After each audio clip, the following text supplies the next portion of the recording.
আপনারা ধারাবাহিকভাবে শুনছেন জুজু মারার বাঘ। আজ শোনাব দ্বিতীয় পর্ব।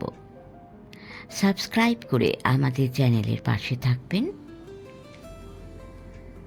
জিপে করে গিয়ে কুচুয়া গ্রামে পৌঁছে আমার ছোট ব্যাগটা নামিয়ে নিয়ে আতুপাতুকে বললাম জিপ নিয়ে অঙ্গুলে চলে যেতে। বিমলবাবু আর মহাদেববাবুকে দুটি চিঠি লিখে দিলাম। তখন ইন্টারনেটের কথা ছেড়েই দে, ফ্যাক্স বা এসটিডিও ছিল না। ফোন করতে হলে 4 মলের পোস্ট অফিসে গিয়ে ট্রাঙ্কাল বুক করে বসে হাঁসফাঁস করতে হতো।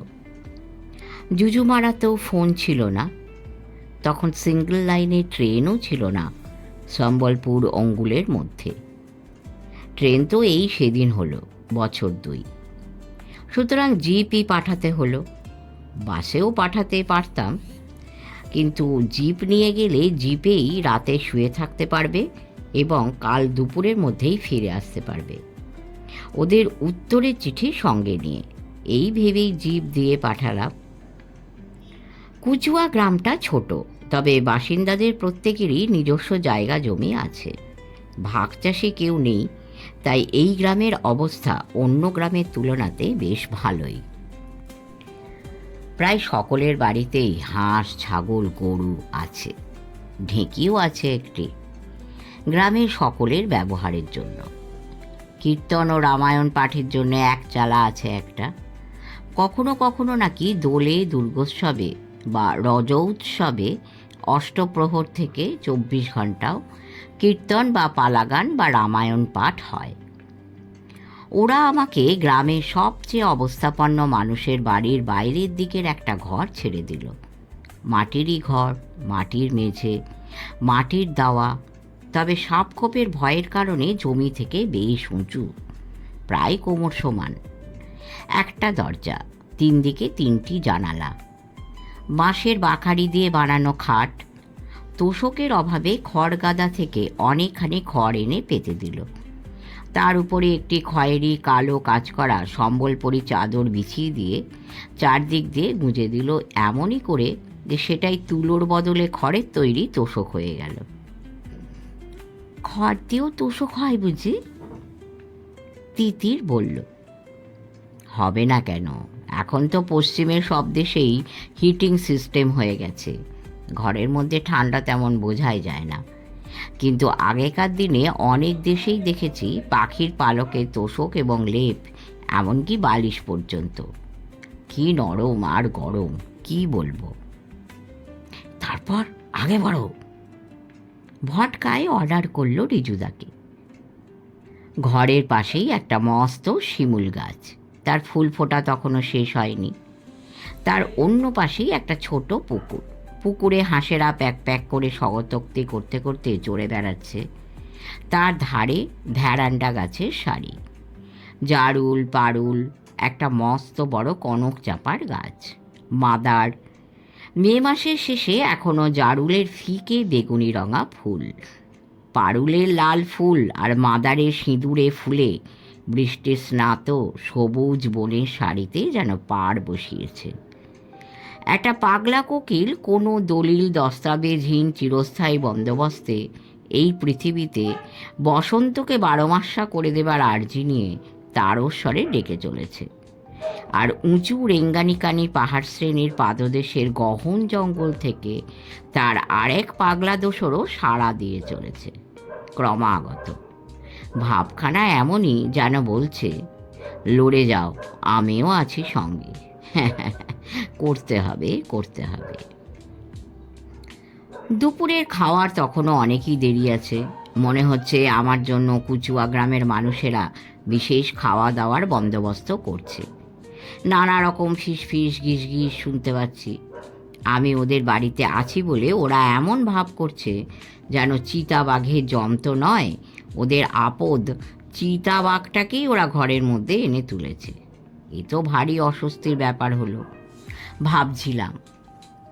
তারপর আমি বললাম।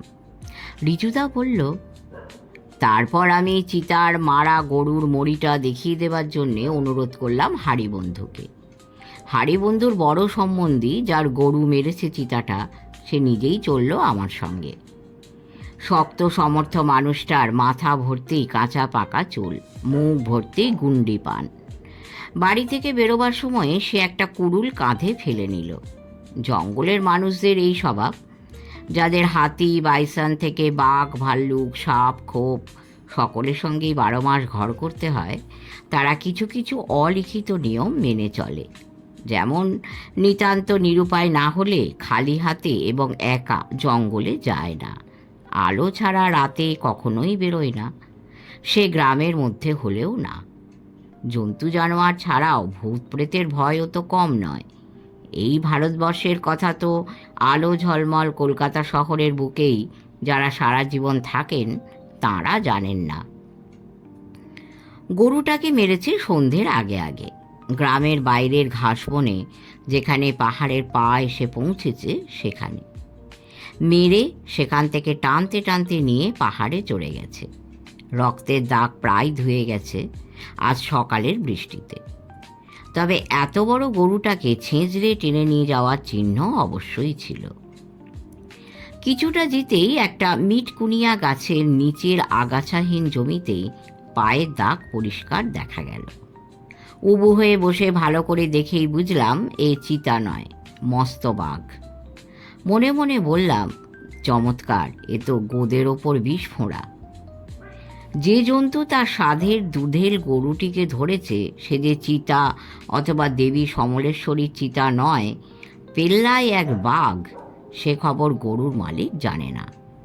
যেহেতু চিতাটাই এই অঞ্চলে অত্যাচার করছে, গরুটি বিকেলে বাড়ি না ফেরাতে যারা তাকে খুঁজতেও যায়নি, ধরেই নিয়েছে যে এ কাজ ওই চিতারই।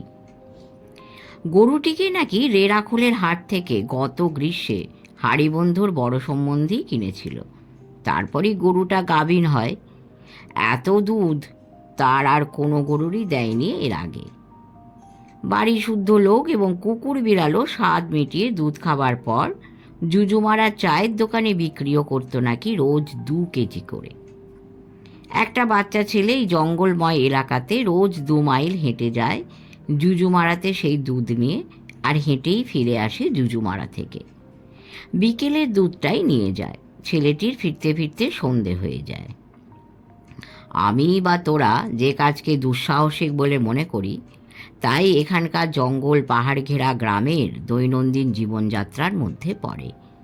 এই বিপজ্জনক কাজের মধ্যে এরা বিন্দুমাত্র বাহাদুরি দেখে না। হাড়িবন্ধুর বড় সম্বন্ধীর নাম রাম। পায়ের দাগ যে বাঘের তা না বলে আমি রামকে জিজ্ঞেস করলাম, তোমরা কেউ চিতাটাকে দেখেছ? আগে আমি দেখিনি। প্রথম যখন গরু মারতে আরম্ভ করে মাস 6 আগে, তখন ফাটা রহমান দেখেছিল। ফাটা রহমানকে? সে খুব ভালো শিকারী। সে থাকে হাতিগির্জা পাহাড়ের কাছে। এখানে এসেছিল এক বন্ধুর সঙ্গে দেখা করতে। সেই মরি দেখে বলেছিল যে মস্ত চিতা। কোন হাতিগির্জা পাহাড়? বাঘ্যমুন্ডার কাছে? না বাবু, এ হাতিগির্জা রাজা বসার কাছে। ভারী পাহাড় বাবু, হাতিদের ডিপো। তা সে মারল না কেন? তাকে আমরা ধরে পড়েছিলাম, তবে তার হাতে সময় ছিল না বলে তাই তাকে ফিরে যেতে হয়েছিল মরিটা দেখেই। তারপর আমি রামকে জিজ্ঞেস করলাম, এবারে একটা কথা বলো, যেসব শিকারীরা ওই বাঘ মারতে এসেছে তারাও কি কেউ দেখেছে যে জানোয়ার গরু মারছে তাকে? আগে তা বলতে পারবো না। 4-5 বার মাচায় বসেছিল 2-3 জন শিকারী, কিন্তু সেই জানোয়ার একবারও আসেনি। তবে গ্রামের একটা বাচ্চা ছেলে গরু চড়াতে গিয়েছিল, তার গরুকেও ধরে চিতাতে। সেই কেবল দৌড়ে পালিয়ে এসে গ্রামের সকলকে বলে যে একটা বড় বাঘ তার গরুকে নিয়ে গেল। ও ছেলে মানুষ, তার আগে বাঘ কি চিতা কিছুই দেখেনি, তাই তার কথায় কেউ আমল দেয়নি। ছেলেটার বয়স কত? তা 7-8 হবে। যদি কেউ দেখেই না থাকে জানোয়ারটাকে, সেই বাচ্চা ছেলেটি ছাড়া, তাহলে গুলি লাগছে না বাঘটা যে চিতাবাঘী গুলি লাগলেও চিতার কিছুই হচ্ছে না, এসব কথা রটল কি করে? এই গুলি তো করেইছে অনেকে, গুলিতে কিছু হয় না ও। যেসব শিকারী গুলি করেছে তারাই তো বলেছে সে কথা, অন্য সাক্ষী কেউ কি আছে? রিজুদা বলল। আমি আবারও বললাম রামকে, বাঘটা যে চিতাবাঘী তা কি কেউ নিজে চোখে দেখেছে? এই তা আমি বলতে পারবো না। রাম বলল, এদিকে এত বড় চিতা আছে নাকি? আমার তো পায়ে থাবা দাগ দেখে মনে হলো ওটা চিতা নয়, বড় বাঘ। না না বাবু, ওটা চিতাই। এদিকে রেঙ্গানিকানি, দেওঝরণ, জাদুল সিন পর্বতে এত বড় বড় চিতাবাঘ আছে যে তারা বাঘের চেয়েও বড়। তুমি কি বললে? আমি জিজ্ঞাসা করলাম রিজুদাকে। রিজুদা বলল, আমি আর কি বলবো। চুপ করেই রইলাম। ওরা জঙ্গলেরই মানুষ, ওদের অভিজ্ঞতা সারা জীবনের অভিজ্ঞতা। আমার মতো শহুরে শিকারী ওদের তুলনাতে কতটুকুই বা জানি। রাম যা বলছে তাই নিশ্চয়ই ঠিক। কিন্তু চিতা যত বড়ই হোক, চিতাবাঘের পায়ে থাবার দাগে আর বড় বাঘের পায়ে থাবার দাগের মধ্যে তো তফাৎ থাকে। তিতির বলল, তা তো থাকেই, শিকারী মাত্রই তা জানেন। হারিবন্ধুর বড় সম্বন্ধী রাম তা না জানতে পারে, কিন্তু ওই অঞ্চলে শিকারী যারা এবং হাতি গির্জার সেই বিখ্যাত শিকারী ফাটা রহমানও এই কথা বুঝতে পারল না থাবার দাগ দেখার পরও? তা তো হতে পারে না। রিজুদা বলল, ব্যাপারটা রহস্যময় ঠেকল, কিন্তু রহস্যটা কিসের তা বুঝতে পারলাম না। আর কিছুদিন যাওয়ার পরই মরিটা পাওয়া গেল। বড় বাঘ যেমন করে খায় তেমনই গরুটার পেছন দিক থেকে খেয়েছে আগে, তারপর তল পেটে দুধের ওলান দুটো বাঁট টাঁট শুদ্ধ খেয়েছে, ডান উরু আর পেছনের সংযোগস্থল থেকেও খেয়েছে কিছুটা। এখানেও দাগ যতটুকু আছে তাতে আমার মনে হলো এ গরু খেকো চিতা নয়, বড় বাঘই। চারিদিকে নজর করে দেখলাম যে তেঁতরা, মিটকুনিয়া, রস্সি, আম, বাঁশঝাড় এবং সেগুনের জঙ্গলই বেশি। জংলি তেঁতুল ও জামও আছে। আম এতই বেশি যে পাথর টাথরের উপরে বাঘের প্রতীক্ষাতে রাতে বসাটা ভাল্লুকের কারণে অত্যন্তই বিপজ্জনক। কোনো নিষ্ঠাবতী বিধবা ভাল্লুকি আমের ফলার করতে যদি চলে আসে, তবে আমি তাতে বাদ সাধলে সে পেছন থেকে অতর্কিতে ফালা ফালা করে দিতে পারে আমাকে। আমাদের দেশের বনে ভাল্লুকের মতো বদমেজাজি এবং আনপ্রেডিক্টেবল বন্য প্রাণী আর দুটি নেই। সম্পূর্ণ বিনা প্রয়োজনে সে যে কোনো মানুষের নাক, কান, চোখ, ঠোঁট খুবলে নিতে পারলে বেজায় খুশি হয়। মানুষের নাক, কান, চোখ, ঠোঁট তার খাদ্যও নয় যে জম্পেশ করে খাবে, তবু শুধু ছেঁড়ার আনন্দেই সে ছেঁড়ে। আর ভাল্লুকে যদি ছেঁড়ে, তবে কোনো প্লাস্টিক সার্জনের সাধ্য নেই যে সেই মানুষের বিভৎস মূর্তিকে তিনি মেরামত করেন। তারপরে বলো, তুমি আজকাল বড় ডিলেট হয়ে যাও গল্প বলতে বলতে। হচ্ছিল চিতার গল্প, তার মধ্যে এসে পড়ল বাঘ, এখন আবার ভাল্লুক, তার উপরে আবার প্লাস্টিক সার্জন। রিজুদা হেসে বলল, বনের গল্প এরকমই হয় রে। এখানে সব কিছুই বিশ্বাসযোগ্য এবং কিছুই বিন্যস্ত নয়। এখানে আগে থেকে কিছুই ঠিক করে রাখা যায় না এবং ভবিষ্যতও দেখা যায় না। প্রতি মুহূর্তেই বর্তমান এখানে অতীত হয়ে যায়, যেমন তেমন বর্তমান আবার ভবিষ্যতেও গড়িয়ে যায়। হ্যাঁ, তাই তো দেখছি, বিজ্ঞ ভটকাই বলল। রিজুদা পাইপটা ছাই ঝেড়ে ফেলতে ফেলতে বলল, দাঁড়া দাঁড়া, পাইপটা ভালো করে ভরে নিয়ে ভালো করে স্মৃতি হাতড়ায়। যেসব কথা তোমাদের বলছি সে কি আজকের কথা? ইতিমধ্যে রেরাখোলের দিক থেকে একটা মান্ধাত্তার আমলে জরাজীর্ণ মোটর সাইকেলে দুজন লোক আসছে দেখা গেল। বৃষ্টি ভেজা পথ দিয়ে দুপাশের বৃষ্টি ভেজা জঙ্গলে মোটর সাইকেলের ভটভটানির শব্দের জোর অনুরণন তুলে। মোটর সাইকেলটা ক্রমশ তার বেগ কমাতে কমাতে আসছিল। কাছে আসতেই আমরা উৎসুক হয়ে তাকালাম। যে চালাচ্ছে সে একজন হৃষ্টপুষ্ট মানুষ, আর তার পিছনে চুলে কদম ছাঁট লাগানো রোগা পটকা একজন মাঝবয়সী মানুষ বসে আছে। তার কাঁধে একটা থার্মোফ্লাক্স ঝুলছে।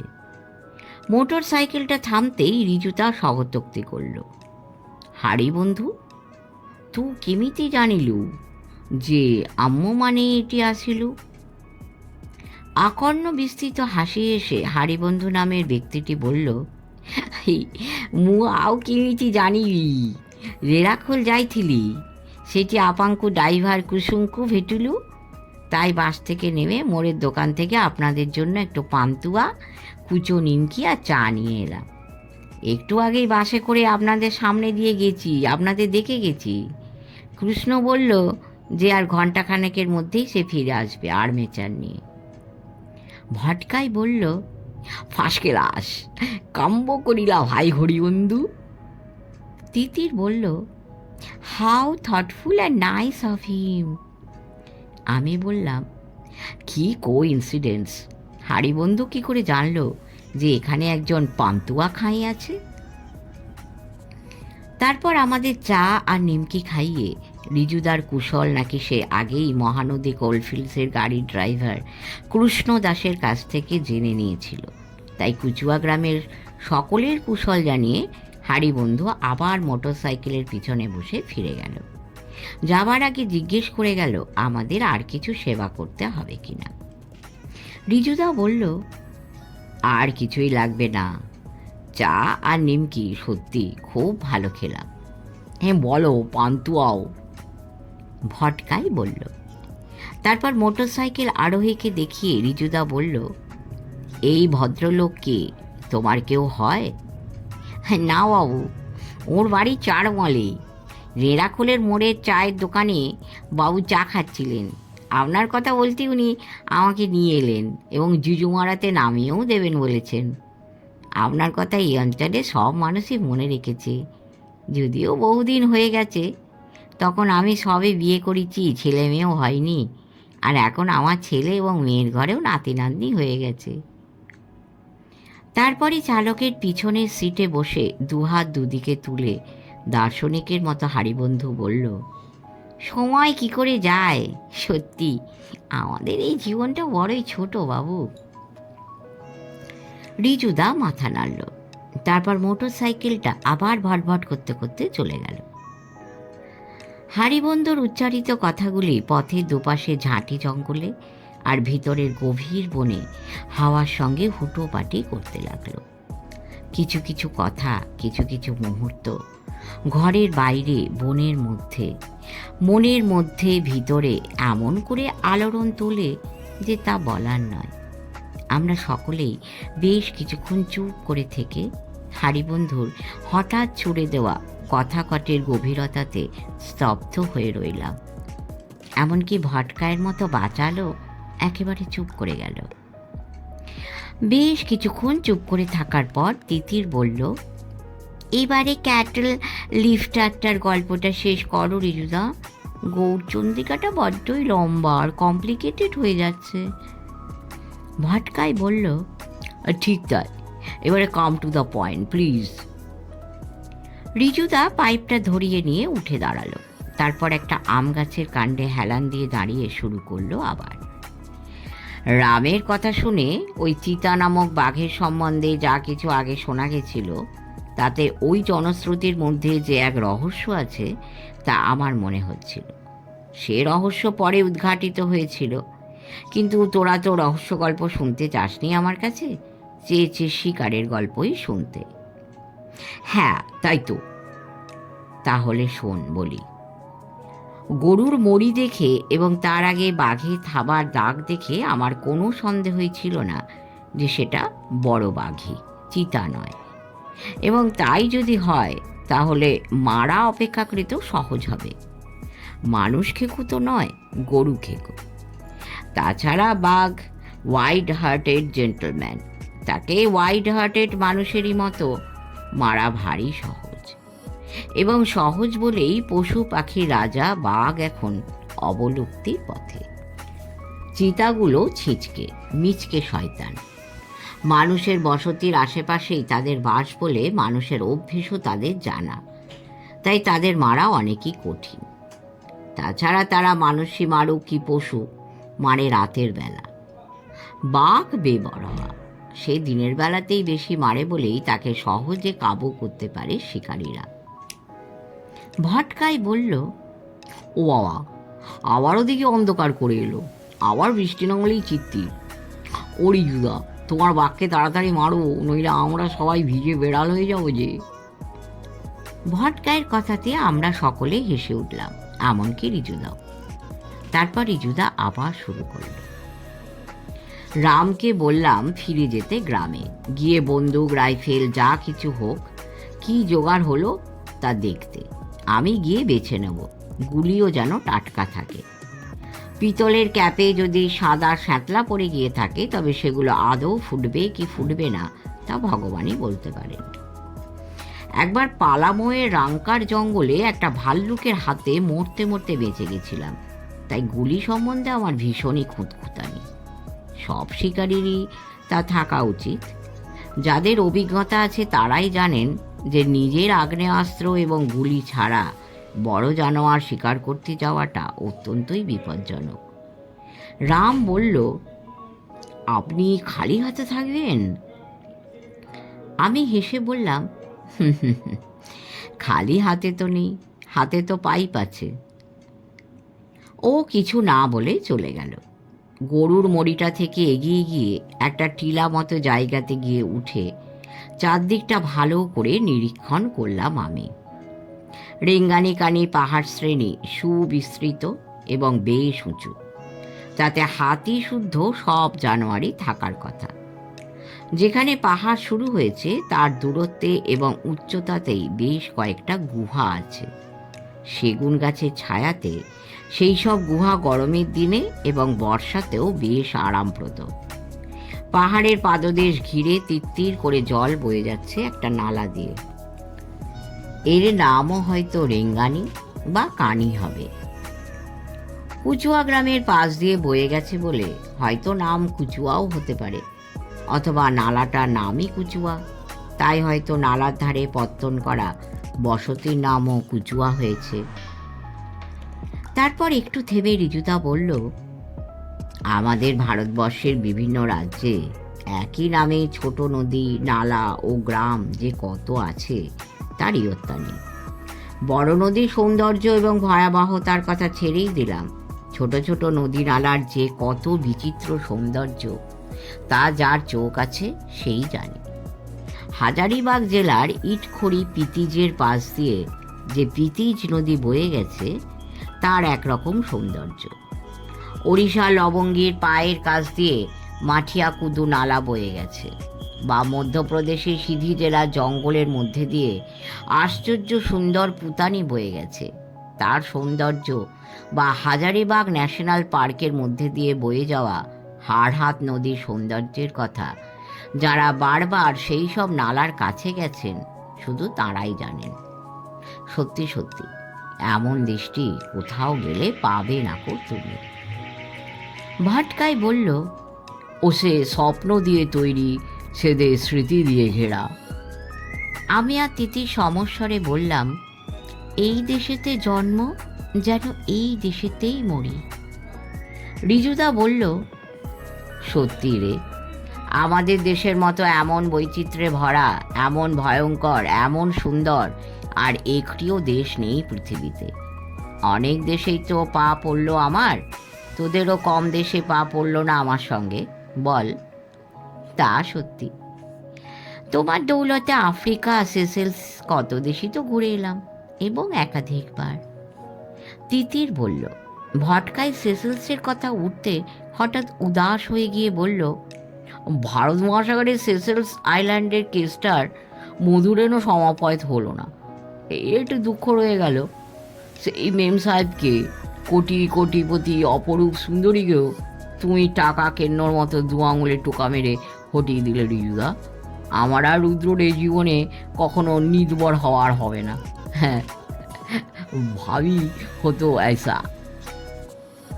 তারপর আমাকে বলল, যতই বলিস রুদ্র, তোর বই রিজুদার সঙ্গে সেসেলসের শেষটা তোর অন্যরকম করা উচিত ছিল। আমি আর তিতির ভটকায়ের আস্পর্ধাতে স্তম্ভিত হয়ে রইলাম। ভাবলাম রিজুদা বুদ্ধি হঠাৎ চটে উঠবে, কিন্তু না। রিজুদা বলল, জ্যাঠামি করবি না বাঘ শিকারের গল্পটা শুনবি? মাঝে মধ্যে ফাজলামি খারাপ লাগে না, তবে তুই মাঝে মাঝে কিন্তু মাত্রা ছাড়িয়ে যাস। ইনকারেজেবল ভটকায় মাটির দিকে চোখ নামিয়ে ওর কাবলি স্যান্ডেলের মধ্যে পায়ের নখগুলো আগুপিছু করতে করতে বলল, আমি ফাজলামি করিস? তোমার সঙ্গে তো আমার ফাজলামি সম্পর্ক নয়। আমি সিরিয়াসলি বলছি রিজুদা, তুমি বড়ই দাগা দিলে আমাদের। এমন করেই বদমাইশ ভটকায় কথাটা বলল যে আমরা তো বটেই। রিজুদাও হো হো করে হেসে উঠল। বলল, তুই সার্কাসের ক্লাউন হয়ে যা, মানাবে ভালো। ঠিক আছে, আর কিছু বলছি না আমি। এখন ব্যাক টু কুচুয়া গ্রাম অ্যান্ড রেঙ্গানিকানি পাহাড় অ্যান্ড চিতা আর বাঘের গল্পে। ভটকাই বলল। তিতির বলল, শুরু করো রিজু কাকা। এইখানে জঙ্গলের মধ্যে পথপাশে এই আম গাছতলির পাথরে বসে তোমার মুখ থেকে গল্পটা শুনতে যেরকম ভালো লাগছে, তেমন কি আর চলন্ত গাড়িতে যেতে যেতে শুনতে ভালো লাগবে? ড্রাইভার কৃষ্ণদাস তো চলে আসবে সূর্য ডোবার আগেই। কোথায় যেন ছিলাম? এই ভটকায় বাঁদরটা দিল সব গোলমাল করে। ভটকাই বলল, এই রেঙ্গানি পাহাড়ের পাদদেশে একটা টিলার উপরে পাহাড়ের গায়ে যে অনেকগুলো গুহা আছে তাই দেখছিলে। ঠিকই বলেছিস। প্রকাণ্ড ঘাসবনের মাঝে কয়েকটা তেঁতরা, রস্সি ও মিটকুনিয়া গাছ। কখনো বোধহয় ক্লিয়ার ফিলিং হয়েছিল। বন বিভাগ আর প্ল্যান্টেশন করেনি, ঘাসবন হয়ে গেছে। মরিটা চারদিকে ঘুরে দেখলাম। একটা পাকদণ্ডী জানোয়ার চলা গেম ট্র্যাক চলে গেছে ঘাস মারিয়ে, নদী পেরিয়ে সেই পাহাড়ের দিকে। সকালে বৃষ্টিটা না হলে ওই নালার পাশে গিয়ে দাঁড়ালেই সব কিছু জানা যেত। কে যায়, কে আসে, কোন দিকে যায়। কিন্তু সব দাগ ধুয়ে গেছে। ঠিক করলাম ভরসা করতে পারি এমন বন্দুক বা রাইফেল একটা জোগাড় হলে বিকেলে এসে গরুর মড়ির কাছের ঝাঁকড়া তেঁতরা গাছটাতে উঠে বসে থাকব। গাছটাতে উঠবার পরেই বোঝা যাবে তাতে বসে মড়ি দেখা যাবে কিনা, এবং দেখা গেল বাঘ মড়িতে এলে তাকে মারা যাবে কিনা। গাছে না উঠে তো তা বলা যাবে না। এখন যদিও শুক্লপক্ষ, হয়তো সপ্তমী অষ্টমী হবে। বাতের রুগী, নিষ্ঠাবতী হিন্দু বিধবা এবং মুসলমানেরা ছাড়া চাঁদের খবর আর কে রাখে? আর রাখে মধুচন্দ্রিমা যাপন করা নববিবাহিতরা। চাঁদের হিসেব আমার কাছে ছিল না, কিন্তু আকাশে মেঘ ছিল এবং এমন গুমট করেছিল যে মনে হচ্ছিল বিকেলের দিকে আবারও বৃষ্টি নামতে পারে। বাঘের আস্তানা যদি ওই গুহার মধ্যেই হয়, তবে বাঘ কোথা থেকে নেমে কোথা দিয়ে গরুর মড়িতে আসতে পারে তার একটা আন্দাজ করে নিলাম। তারপর গ্রামের দিকে হেঁটে চললাম। গ্রামের কাছে যখন পৌঁছে গেছি, সবুজ লুঙ্গি পরা একজন মাঝবয়সী লোক দেখলাম আমার দিকে এগিয়ে আসছে। তার ডান হাতে একটা পিতলের বদনা। বদনাটা আবার কি জিনিস? তিতির জিজ্ঞেস করল। মুসলমানদের ঘটি, সামনেটা সরু থাকে। দেখিসনি কখনো? দেখেছিস নিশ্চয়ই, লক্ষ্য করিসনি। দেখা আর লক্ষ্য করার মধ্যে তফাৎ আছে। তারপর বলল রিজুদা, লোকটা সম্ভবত প্রাকৃতিক প্রয়োজনে নালার দিকে চলেছে। সে আমার দিকে বিরক্তির সঙ্গে একটুক্ষণ চেয়ে থেকে বলল, আপনাকে চিতা মারার জন্য হারিবন্ধু নিয়ে এসেছে বুঝি বাবু? হ্যাঁ, কিন্তু ওটা তো চিতা নয়, বড় বাঘ। ওর রূপের কথা আল্লাহই জানেন। কখন যে সে কোন ভেগ ধরে। এখানের মানুষেরা বলে এটা সমলেশ্বরীর বাঘ। কেন বলে? জঙ্গলে তো ঠাকুরানিও আছেন। জঙ্গলের বাঘ যদি দেবীর কৃপাধন্য হয়, তবে তাকে ঠাকুরানীর বাঘ না বলে অত দূরে সম্বলপুর শহরের অধিষ্ঠাত্রী দেবী সমলেশ্বরীর নামে কেন ডাকে মানুষ? আমি তো বাবু মুসলমান, এসব কথা গ্রামের কোনো হিন্দুকে জিজ্ঞেস করলে সেই বলতে পারবে। তবে এইটুকু বলতে পারি যে এই বাঘ আপনি মারতে পারবেন না, উল্টে আপনারই বিপদ ঘটতে পারে। রিজুদা বলল, লোকটাকে আমার পছন্দ হলো না। তারপর আমার বিপদের জন্য তার এত মাথা ব্যথা আমার আরও পছন্দ হলো না। কিন্তু মনের ভাব মনে রেখে বললাম, কেন? এই বাঘের গায়ে গুলি লাগলেও এ মরে না। বহু শিকারী গুলি করেছে, তাতে রক্ত পর্যন্ত বেরোয়নি। তাই এতজনে যদি বাঘটাকে চাঁদমারি করলো, তা আমিও না হয় একটা গুলি ঠুকে দেখি। সে আপনার ইচ্ছে, জানটা তো আপনার নিজেরই। হ্যাঁ, তা তো অবশ্যই। ভালোর জন্যই বললাম বাবু, কথাটা ভেবে দেখবেন। সে কথা জবাব না দিয়ে আমি তাকে শুধলাম, এই অঞ্চলে এই চিতা বা বাঘ বা ভূত এ পর্যন্ত কতগুলো গরু মোষ মেরেছে? আগে এদিকে গ্রামের মানুষ মোষ পোষে না, পোষে গরু এবং বলদ। তা বহুতই মেরেছে, কোনো গোনাগুনতি নেই। বাবা, অতগুলো? তবে তো খুবই ক্ষতি হয়ে গেছে এদিকের লোকের। তা তো নিশ্চয়ই, কিন্তু কি আর করা যাবে। এই বলেই লোকটা হাতের বদনাটা দোলাতে দোলাতে চলে গেল নালাটার দিকে। আপনার নাম কি? মোহাম্মদ জব্বার মোহাম্মদ। ও, এই নালাটার কি নাম? রেঙ্গানি কানি। ও। এমন সময় ভটকাই বলল, এই একটা গরু বা বলদ মরলে কত ক্ষতি হয়, মানে কত টাকার? টাকার হিসেবে ক্ষতি হয় অনেকই। এখানকার গ্রামের মানুষের কাছে একটা বলদের সঙ্গে হরিয়ানা বা পাঞ্জাবের গ্রামের একটা ট্রাক্টরে তুলনা করা চলে। তাছাড়া গরু যদি বাঘ মারে, তবে আর্থিক ক্ষতিরও উপরে ইমোশনাল অর্থাৎ মানসিক ক্ষতিও তো কম হয় না।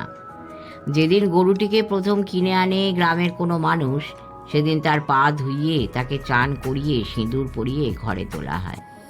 সে যদি বাড়ির গায়ের বাছুর হয়, তবে তার সঙ্গে বাড়ির শিশুদের খেলার সাথে সম্পর্ক গড়ে ওঠে। গরু হলো গ্রামীণ মানুষের লক্ষ্মী। তার এই রকম রক্তাক্ত বিয়োগান্ত পরিণতিতে কারোরই তো সুখী হবার কথা নয়। এই গ্রামীণ ভারতবর্ষের ঘরে ঘরে, আর ভারতবর্ষের অধিকাংশই তো এখনো গ্রাম। গরু নিছক একটা প্রাণী মাত্রই নয়, সে পরিবারেরও সদস্য। তাদের নাম থাকে, প্রত্যেকের আলাদা আলাদা। বাড়ির বড় এবং ছোটরা সেই নামে ডাকে আদর করে। তার এই রকম মৃত্যু মোটেই সুখপ্রদ নয়। রিজুদা বলল, আগে বলো রিজুদা, আবার ডিরেল্ড হচ্ছ তুমি। ভটকাই রিজুদাকে ওয়ার্নিং দিল। তারপর বলো রিজু কাকা, তিতির বলল। তারপর হাড়ি বন্ধুদের বাড়িতে ফিরে গিয়ে দেখি 3টে দোনলা বন্দুক জোগাড় হয়েছে, আর একটা গাদা বন্দুক 1 নলা। দোনলা বন্দুকের মধ্যে একটা ইন্ডিয়ান অর্ডিন্যান্স কোম্পানির 28 ইঞ্চি ব্যারেলের। বন্দুকটি এক জোরদারের, ডাকাতদের ভয় পাওয়ানোর জন্য কেনা। তা দিয়ে একটা গুলিও সম্ভবত ছোড়া হয়নি। বন্দুকটির ব্রিজ ভেঙে আলোর দিকে ব্যারেল তুলে দেখলাম ব্যারেল একেবারে ঝকঝক করছে। খুবই যত্ন করে রাখা হয়েছে বন্দুকটিকে, এতই যত্ন করে যে মালিকের বোধহয় এটি ব্যবহার করে পুরনো করার কোনো অভিপ্রায়ই নেই। নিজের বাড়িতে ডাকাত পড়ুক তা আর কে চায়। শুনলাম সেই জোরদারেরই 7টি গরু মেরেছে বাঘে। গুলিগুলোও নতুন, 2টো প্লাস্টিক সেলের আমেরিকান কার্টিজও ছিল। লেথাল বল ইংলিশ ইলি কোম্পানির এবং ইন্ডিয়ান অর্ডিন্যান্স কোম্পানির এলজি। অন্য 2টি বন্দুক মুঙ্গেরি হ্যামার ট্রিগারওয়ালা। হ্যামার তুলে তারপর ট্রিগার টানতে হয়। রামকে বললাম যে জোরদারের বন্দুকটাই নেব, গুলির হয়তো প্রয়োজন হবে 1টি কি 2টির, কিন্তু নিলাম 6টি গুলি, 3টে বল, 3টে এলজি। রাম বলল, বহুত বড্ড বড্ড ডাবল বড়া অচ্ছি এটি, গুট্টে বড্ড বাড়া মারি দিলে মানে শিকার খাই খান্তি। মানে কি হলো? তিতির বলল, বলে দে রুদ্র মেম সাহেবকে, এদিকে ফ্রেঞ্চ জার্মান স্প্যানিশে বিশারদ, অথচ ওড়িয়া অহমিয়া কিছুই জানে না, লজ্জার কথা। আমি বললাম, এখানে খুব বড় বড় মানে পেল্লায় সব বড় শুয়োর আছে, একটা বড় শুয়োর মেরে দিলে আমরা মাংস খেতে পারতাম। তিতির বলল, শুয়োর ম্যাগো? আমি বললাম, হ্যাঁ, বেকন সসেস যখন খাও তখন বুঝি শুয়োর খাওয়া হয় না? দেশি শুয়োরের নামে ইউ ম্যাগো? ভটকাই বলল, এই শুয়োর যে ময়লা খায়। মোটেই না, বুনো শুয়োর ফলমূল খায়, রামচন্দ্র বন্য বরাহ খেতেন, তাও জানো না? রিজুদা বলল, বুনো শুয়োরের ভিন্দালু যা হয় না, আহা। আমি বললাম, আবার সব গুলিয়ে দিচ্ছ তুমি রিজুদা, আজ বড়ই গুবলেট করছো তুমি। হ্যাঁ, ফিরে যাই। শেষ করলাম দ্বিতীয় পর্ব। পরের পর্বে দেখব কিভাবে রিজুদা স্বীকার করছেন। আপনারা কমেন্ট করবেন। সকলে খুব ভালো থাকবেন। পরম করুণাময় আপনাদের সকলের মঙ্গল করুন। নমস্কার।